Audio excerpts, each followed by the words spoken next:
مرحبا بكم على chaîne YouTube La Valeur Absolue كالعادة ما تنسيوش ديما باش تتابعوا les vidéos نتاعنا الكل pour les élèves من la 7e année de base حتى يكشي baccalauréat في les matières scientifiques وتوا تزيدوا زادا les matières littéraires. Donc اليوم باش نقدموا لكم une vidéo pour les élèves de la première année secondaire en sciences de la vie de la Terre intitulée La transpiration. Donc درس اليوم داهو la transpiration يقريتوه قبل في السنتين الأساسي اللي هو la transpiration يعني عملية النفخ.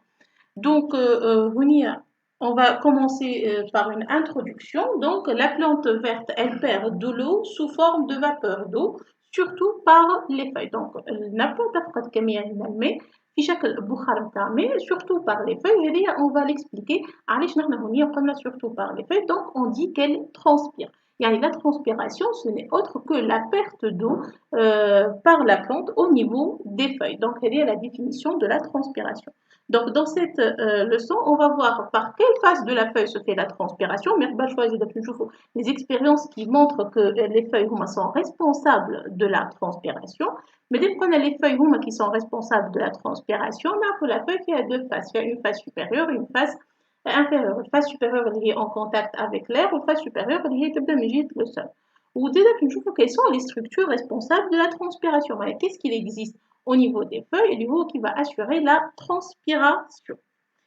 Donc, on va commencer par la mise en évidence de la transpiration. Donc, nous l'expérience qui montre et nous, la plante transpire. Donc, qui la figure rêvée, donc, il y a une plante verte.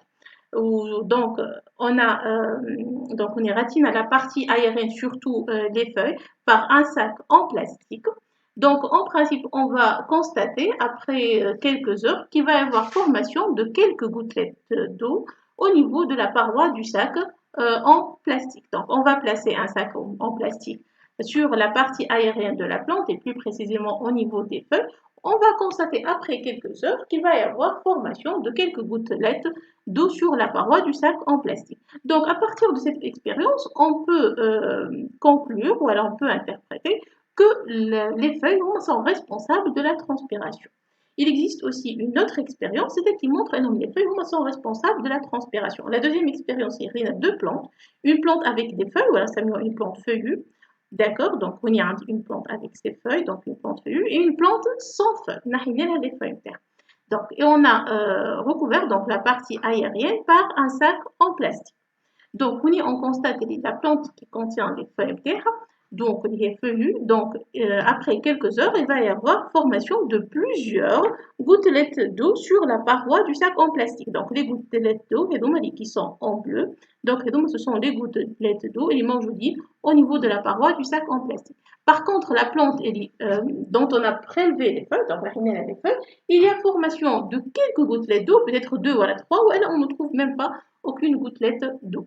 Donc, on conclut, et nous, les feuilles qui sont responsables de la transpiration, ou alors les feuilles assurent la transpiration.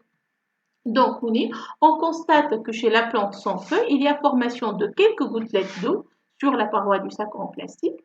Par contre, chez la plante feuillue, qui contient des feuilles, ou qui présente des feuilles, il y a formation de plusieurs gouttelettes d'eau sur la paroi du sac en plastique. On conclut, donc, les feuilles sont responsables de la transpiration. Il y a l'organe qui assure la transpiration, ce sont les feuilles. Donc, on y a des expériences donc, à partir de ces expériences, on a démontré que ce sont les feuilles sont responsables de la transpiration. Donc maintenant, on va voir par quelle face de la feuille s'effectue la transpiration. On prend la feuille qui a deux faces. Il y a une face supérieure et une face inférieure. La face supérieure est en contact avec l'air, et la face inférieure est du côté du sol. Donc, on y a deux feuilles. Donc, une lamelle, par exemple. D'accord, où elle a un papier imbibé par le chlorure de cobalt. Après quelques heures, au niveau de la face supérieure, on a le papier imbibé par le chlorure de cobalt, il y a formation de plusieurs ponctuations roses. C'est-à-dire au niveau de la face inférieure. Il y a la face inférieure ou la face supérieure de la feuille. Pour qu'on fasse donc un papier imbibé par le chlorure de cobalt, au niveau de la face inférieure, il va y avoir formation de plusieurs ponctuations roses. Donc, en principe, ce sont de couleur rose, donc il y a plusieurs ponctuations de couleur rose. Par contre, la face supérieure de la feuille, on va constater quelques ponctuations roses au niveau de la face supérieure. Donc, on y les ponctuations roses, on a l'équivalent des gouttelettes. Donc, on va interpréter et nous, la transpiration s'effectue par les deux faces de la feuille. Il y a les ponctuations roses où elle a des gouttes, une lamelle en verre, on a des gouttelettes d'eau au niveau des deux faces. Mais le nombre des gouttelettes d'eau est au niveau de la face inférieure par rapport à la face supérieure. Donc, on est la transpiration et elle s'effectue par les deux faces de la feuille. La face supérieure, on a quand même quelques ponctuations roses. Mais elle est plus importante au niveau de la face inférieure. Donc, on coule la transpiration s'effectue par les deux faces de la feuille, mais principalement par la face inférieure de la feuille. Donc, effectivement, donc la transpiration foliaire est plus importante au niveau de la face inférieure qu'au niveau de la face supérieure. Mais il y a ici au niveau des deux faces. Ça, il y a des questions de QCM par exemple. Donc, la transpiration foliaire elle s'effectue par les deux faces, mais elle est beaucoup plus importante au niveau de la face inférieure. Donc, elle s'effectue principalement au niveau de la face inférieure de la feuille. Donc, il a la feuille donc l'organe qui est responsable de la transpiration. Maintenant, on voulait savoir au niveau des feuilles qui va m'assurer la transpiration. Il y a une structure qui va m'assurer la transpiration. Donc, on a une observation microscopique d'une feuille et on a constaté les feuilles ce qu'on appelle une structure qu'on appelle stomate. Donc, c'est une observation microscopique d'une stomate. D'accord, donc on a une feuille sous le microscope pour observer de quoi est formée la feuille. La structure est responsable de la transpiration. Les feuilles sont constituées par des stomates. Donc les stomates, c'est la structure qui est responsable de la transpiration. Donc c'est une observation microscopique d'une stomate. Donc, on a une observation microscopique, on va schématiser une stomate. Donc, c'est un schéma d'une stomate. Donc, il y a une ostiole entourée par deux cellules stomatiques. Donc, une du côté gauche, une du côté droit. L'ostiole est qui est entourée par deux cellules stomatiques. Donc, stomate, elle est formée par un ostiole entouré par deux cellules stomatiques. Donc, on va voir les stomates ont la possibilité de s'ouvrir et de se fermer. Les stomates, elles s'ouvrent, des stomates ouvertes, des stomates fermées. Donc, on a les stomates ouvertes ou elle est fermée selon l'ostiole. Quel est l'ostiole? Donc, on est d'accord? Donc, l'ostiole il est entouré par deux cellules stomatiques. Donc, la stomate elle est ouverte. وقت اللي تبدا الستومات نتاعي ouverte donc عباره انه عندك فراغ donc l'ostiole هو عباره انه فراغ. Donc, la transpiration, c'est une perte d'eau. Donc, on a aussi des stomates ouvertes ou un l'ostiole, on y a donc time term important.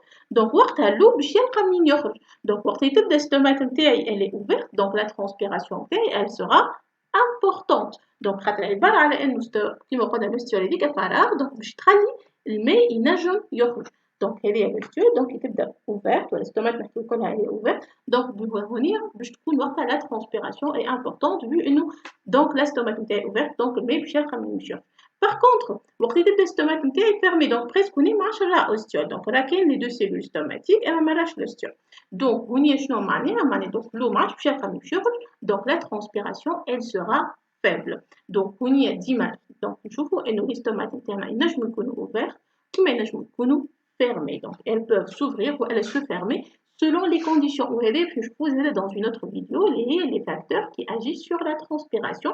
Donc, vous avez les facteurs qui vont agir sur le. Donc, voilà, ils vont favoriser soit l'ouverture, soit la fermeture des stomates. Donc, dima, les stomates sont ouverts. Donc, la transpiration interne est importante. Par contre, lorsque les stomates sont fermés, donc la transpiration interne, elle est faible. Donc, je vous remercie pour votre attention. J'espère, comme c'est fait une vidéo sur la transpiration. حاولت إني بسطلكم الدرس كي هذا surtout pour les élèves de la première année secondaire. Il y a plusieurs termes جدد. Donc c'est très important باش إنه يكون هكا درس مبسط بالنسبة ليكم انتوما. J'espère que الفيديو هذايا عجبتكم، وكيما قلت لكم ديما بارطاجيو les vidéos نتاعنا مع صحابكم، اعملوا جيم. إذا كان عندكم des questions زادة vous pouvez poser vos questions، نحنا نجاوبوكم زادة على les questions نتاعكم الكل، quel que soit pour les matières scientifiques وتوا زادة pour les matières littéraires من la 7e année secondaire jusqu'au baccalauréat. Et merci beaucoup pour votre attention.